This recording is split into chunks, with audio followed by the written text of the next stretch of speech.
Hello and welcome back to Retfurb. So on today's video I've got this set of Pace RC-37 mountain bike forks. So these need a bit of attention. As you can see, there's bits that are missing and there's something that's sort of stuck at the top there. So I bought them like this. I thought it'd be a good little project to try and get working. So I'm just going to be doing like an overhaul on them, and you'll see basically what you need to do when you service them. I'll go through the quantities of oil and air pressures and everything when I get to it, and I'll also put a link in the description for the manual, which show everything inside of there. Although they're not great, the Pace manuals I find, but I will link it on here. So you see I'm getting straight into it, just undoing the bottom Allen key bolts, and then we can slide the stanchions out of the lower legs. So like I say, these have got quite a few issues that need sorting out. I've had other Pace forks in the past, and they can be a bit of a pain if someone's been in there before and you don't know exactly if everything's as it should be. There was a small circlip also inside here that was snapped, which then made it a little bit more difficult trying to work out where everything went. But yeah, it's all okay in the end. I get it all back together, as you'll see as we go through the video. So I'm just removing all the bits. These will all be stripped and cleaned. All the dirty oil, grease, grime, all that stuff will be removed off of there. I'll replace all the seals, especially on the air side, just replacing all the O-rings. Quite often on these Pace forks, I've had them before, that even if you replace all the O-rings, sometimes you have issues with them holding pressure. And from what I've read, people had it from new. Even when they were brand new out, there was issues with holding pressure on some of the forks. So they always need to be checked once you've done them, and once you go to use the bike, I would always check the pressures on the forks just to make sure that they're held the pressure which it needs to be on there. Now, you know, most of the ones I've done have been okay, but I have had them where have had issues, and I've had to replace the O-rings multiple times, which will then sort it. But yeah, something to be mindful of. So you can see I'm just stripping out. This is the air side. Just making sure it's nice and clean, and just removing any of the old oil.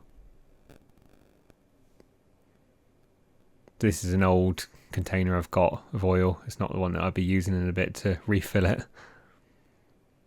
It's just making sure when you go over all the bits, just clean them, degrease them, making sure it's nice and clean before you put it back together. And I won't show every small little amount of cleaning that I'm doing, but you'll get the idea of what needs to be done, sort of what needs to be taken apart. And then the O-rings, always inspect them, making sure they're okay. And again, that O-ring on the small white part that I'm just about to screw on there, that's quite an important one because that holds the air at the bottom of the fork. So that one needs to be checked and make sure that's okay. And then cleaning out the inside of the stanchions. I tend to just put a rag and just push it down inside the fork. So you can see this is the broken circlip that I was saying about just a minute ago. So I need to work out exactly where that came from. So this is the air part going back in. So I'm just putting a little bit of oil around the seal. So it just makes it easier to slide that back in the stanchion. Just making sure to oil up as much of it as possible just to make it easier to slide in there. And just going careful to make sure it goes in straight and not at an angle, and you don't damage the rubber as it goes in.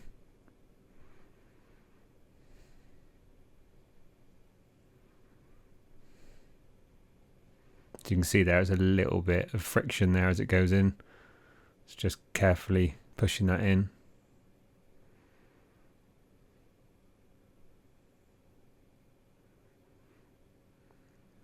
And it just slots up to the bottom of the stanchion. So now we're moving on to the spring side. So I'm just going to go through and just clean everything up.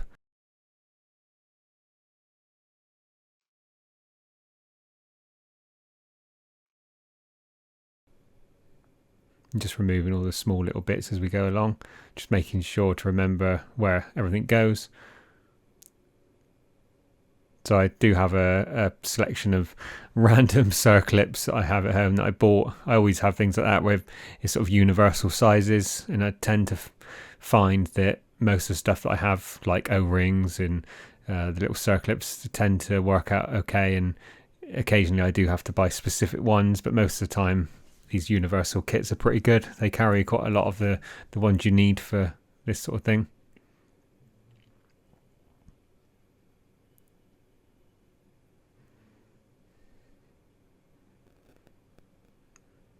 And just continuing to go through cleaning everything. You'll see there one bit that I've forgot to put the small metal collar in, where the little small spring is, but I do put that back in shortly in the right place. It's just at this point when I was putting it back together I happened to miss that off. Just continuing to put the stack back together. So I always like to try and lay it out just so I can remember what goes where. Otherwise, if you've got everything scattered around, it can get a bit messy at times. So yeah, try to lay it out as I do it. And some of these circlips, you can see they can be a little bit tricky to get back in there. So just using the screwdriver, sort of press on it and push that back into place. And then just putting the top adjusting cap on, back on, and just slotting that in so we know exactly where it is. So it was this point where I realised that I'd left that collar off, and I was trying to think to myself, what have I done here? So yeah, and I just slid that back on, and yeah, that's exactly how it should have been. That was how it was taken off.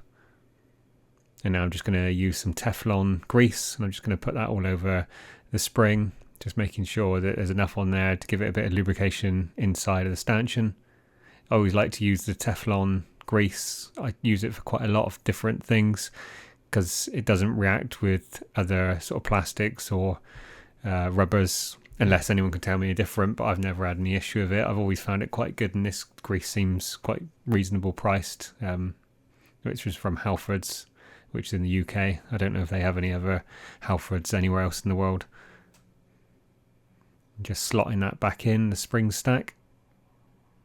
So the little circlip on top will hold that in place once we've got it all set up and back in.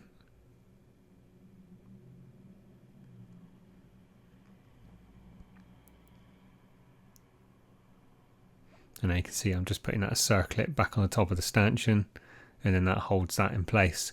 And then you need to do the bolt up next to it on the actual crown, which then holds it firm. So now I'm going to get on with the outer legs. So I've got new seals to go in there. So first I'm going to get in and clean it. It's obviously not going to show every little bit of cleaning on it, but yeah, basically just cleaning it out with the cloth and using a rod to get down inside, and I just spray some degreaser in there, and you can see it's really dirty. So obviously I continued to do that until it was clean, and now putting a new seal in. So these seals were purchased from a seller on eBay. They always seem to be on there, so that's a good place to get any replacement seals for these lower legs. Just putting a bit of Teflon grease again around the seals, so when we slot the stanchions in, it's got grease there already, and just putting a small amount of grease on the stanchion as well, just to help it when it slides in easier. And just carefully trying to push that stanchion in, making sure you got it going in straight and not at an angle. And then it's got the bottom Allen key bolt to hold that in place. And again, exactly the same on the other side, just putting some grease on and then sliding that in that lower leg. And then we can get the lower Allen key bolt fitted, which holds that in place again.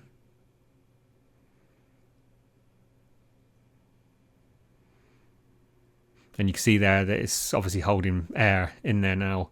So I'm just going to release a bit of pressure using the valve at the bottom so I can push that stanchion down, and then I can get it bolted together with the other one when it comes to it.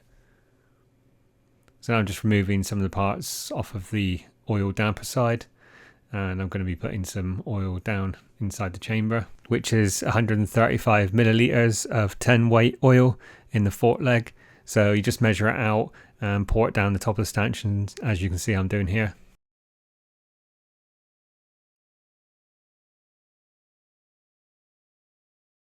So now that the correct amount of oil is fitted in there, we can now get the top caps fitted back on. So again, this side's held on with a circlip, and you can just see there how far it's pushed in.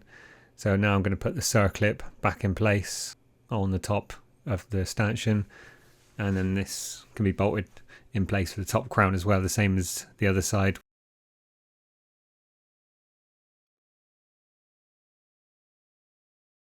Now you can see here I'm just bolting that crown, which will tighten up where the circlip goes on both sides and hold the stanchions in place. And then just putting the adjusting dial on top and sliding the rod back down inside.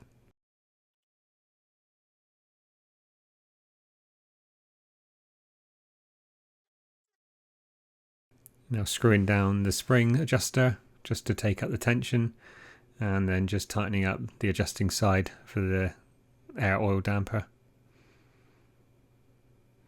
Just making sure that adjuster's still moving okay. So now just going over, giving it a quick wipe off after doing that. So we're basically there now with it.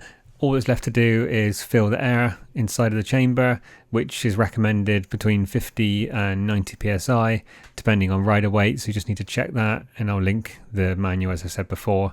So I'm just putting the brace back on, just putting in the bolts either side loosely, and just getting it lined up, and then I can tighten them up properly.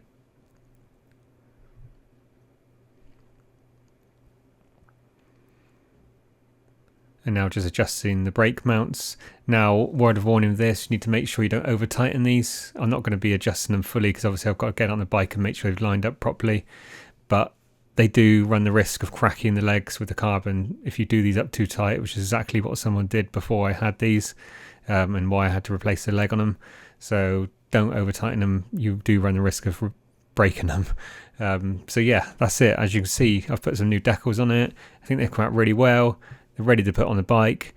If you've got any questions or anything you need to ask, please leave a comment and I'll get back to you as soon as I can. Thanks for taking the time to watch the video. It's really appreciated. Please like and subscribe, and we'll see you in the next one.